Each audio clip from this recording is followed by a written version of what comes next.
Chers téléspectateurs, bonjour et bienvenue dans cette nouvelle édition des Trésors de la foi. Notre invité du jour est le pasteur Marie-François Poulain qui nous parlera de la providence, un terme théologique. Il va vous expliquer tout cela tout à l'heure.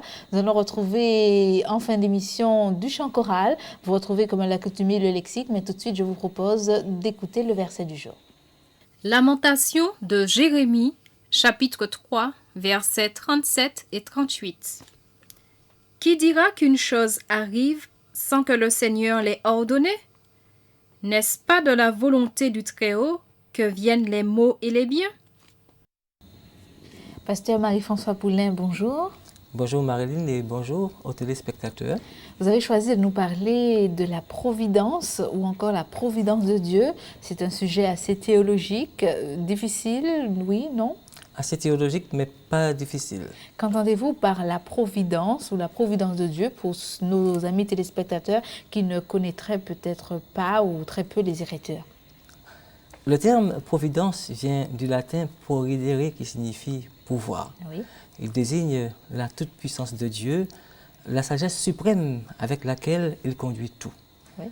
En grec, c'est le mot pronoia, Oui. qui signifie le fait de voir en avant ou le fait de voir l'avenir. Oui. Et Hérodote, le grand historien grec, a utilisé ce terme pour parler de la divinité qui agit sur la création dans sa globalité. Oui. Je précise que providence avec P majuscule, c'est Dieu en soi, et providence avec P minuscule, c'est Dieu dans ses œuvres. Lisons plutôt le verset qui en parle afin de mieux comprendre ce qu'englobe le thème de la providence. Il s'agit des versets 37 et 38 des Lamentations de Jérémie, 3e chapitre. Qui dira qu'une chose arrive sans que le Seigneur l'ait ordonné? N'est-ce pas de la volonté du Très-Haut que viennent les maux et les biens? Voilà. Est-ce qu'on peut encore parler de providence dans notre société où tout est basé sur l'illusion, où le paraître semble prévaloir sur l'être? Juste avant d'y répondre, je me permettrai d'ajouter juste quelques petites précisions au verset que je viens de lire. Oui, je vous en prie. Ce verset parle de maux et de biens, cependant, précisons que la providence ne cause jamais directement le péché ou les mauvais actes de l'homme. Oui. Elle ne sera que préventive ou permissive. Isaïe dit au chapitre 44 que Dieu sait tout ce qui arrivera finalement. Ainsi donc, le hasard et le fatalisme sont exclus parce qu'il y a toujours des manifestations de Dieu au cours de l'histoire. Vous savez, de nos jours, on ne se réfère plus guère à Dieu. Devant ce qui leur arrive, certains hommes continuent à questionner le ciel alors que Dieu existe depuis avant la création.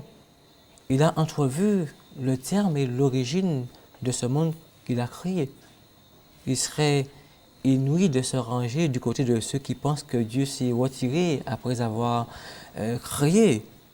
Certains ont même proclamé la mort de Dieu pour donner libre cours à leur débordement moral.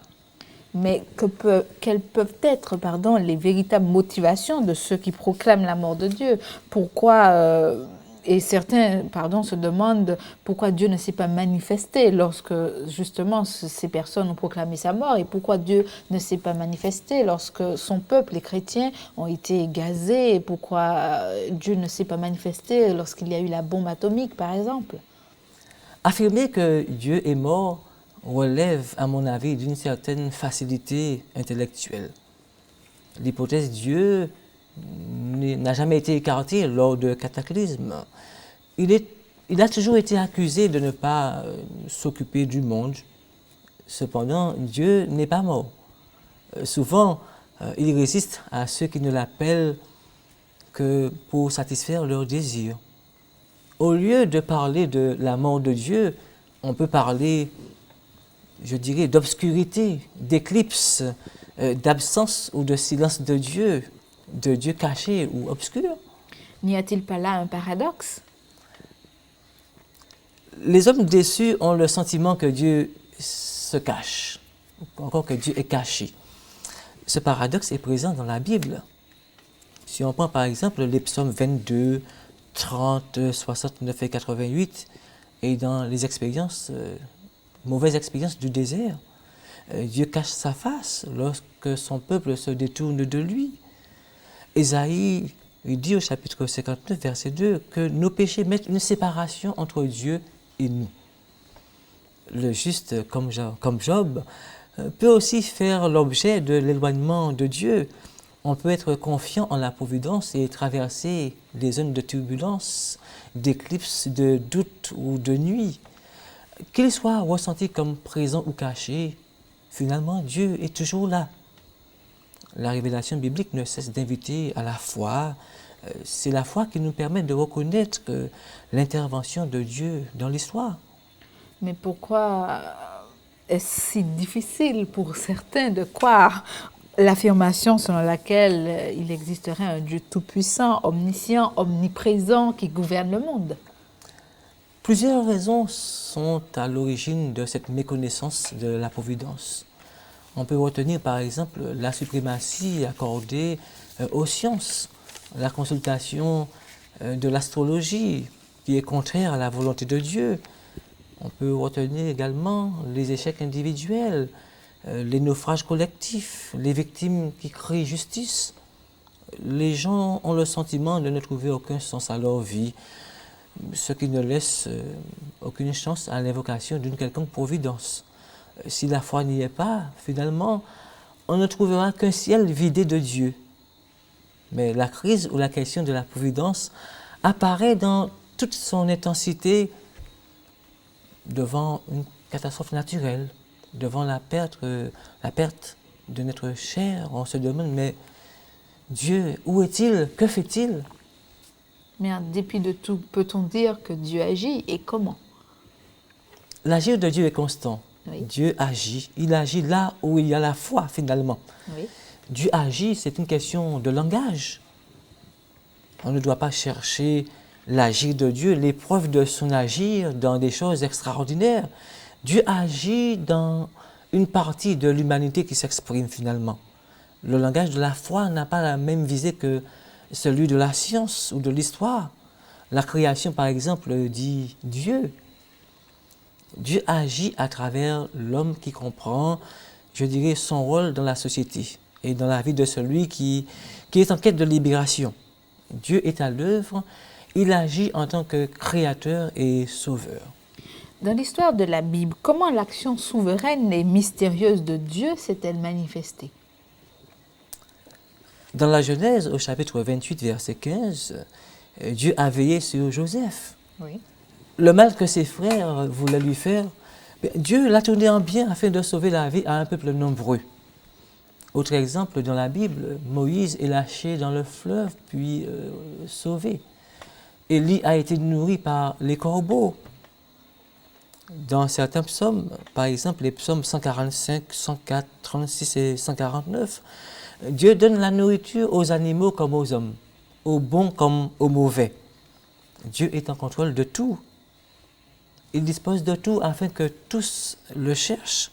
Voilà comment la Bible présente le vrai visage de Dieu et c'est là un aspect de la providence. L'expression même de l'amour infini de Dieu, le guide et le sauveur de son peuple. Il fera coopérer toutes choses à son bien et rien ne pourra le séparer de son amour, même les pires épreuves. Comment expliquer alors la prière face à la doctrine de la providence? Si les événements sont fixés d'avance, certains de nos téléspectateurs se demandent pourquoi prier. Eh bien, la Bible répond de manière significative. La prière suppose que nous entretenons une relation avec Dieu, un Dieu vivant. Il entend la prière et l'exauce. La prière ne se limite pas qu'aux choses spirituelles. Nous pouvons tout demander à notre Dieu. Dieu connaît les désirs de sa créature. Il veut que sa créature le prie et sait d'avance ce que ses enfants vont lui demander finalement. L'expérience chrétienne, d'après le psaume 116, montre que Dieu répond à la prière, que Dieu intervient. Nous allons conclure notre entretien. Il nous reste quelques minutes. J'aimerais vous demander, le Nouveau Testament enseigne-t-il la providence? Bien sûr, dans le Nouveau Testament, Jésus va enseigner la providence à ses frères et il va leur expliquer comment la vivre finalement.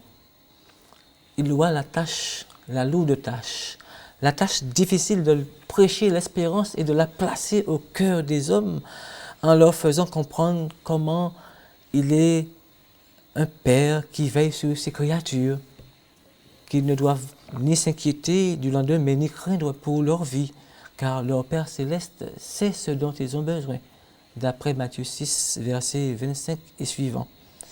Dieu est l'avenir de celui qui croit. Nous devons nous laisser vivre sous le regard de Dieu. Sous son regard, nous sommes précédés, nous sommes accueillis, nous sommes rejoints et visités. Dieu accueille celui qui le reçoit comme Père. Il lui ouvre ses bras finalement et lui permettra de vivre la providence. Sa vie ne sera pas vide car la providence fonde la confiance assurée. À vous entendre parler, nous pouvons donc conclure tout simplement en disant que c'est une chose formidable que d'expérimenter la providence de Dieu et c'est ce que nous souhaitons pour nos téléspectateurs. Je vous remercie, pasteur Marie-François Poulain. Nous remercions également la Mission chrétienne évangélique de la Martinique pour cette réflexion. Nous invitons tout de suite nos téléspectateurs à prendre connaissance du lexique. Les apôtres. Il s'agissait à l'origine des 12 disciples que Christ avait choisis et appelés apôtres. Plus tard, Matthias fut choisi par Dieu pour remplacer Judas. Plus tard, Paul fut ajouté à leur nombre par un appel divin particulier. Le mot apôtre s'applique parfois dans un sens plus restreint à des hommes tels que Barnabas qui ont manifesté des dons apostoliques. C'est la fin de cette édition. Je vous propose de la terminer en chant choral. Notre invité du jour, le pasteur Marie-François Poulain, a choisi un chant de circonstance. Il s'intitule « Une ferme assurance ». Une bonne journée à vous tous et à très bientôt.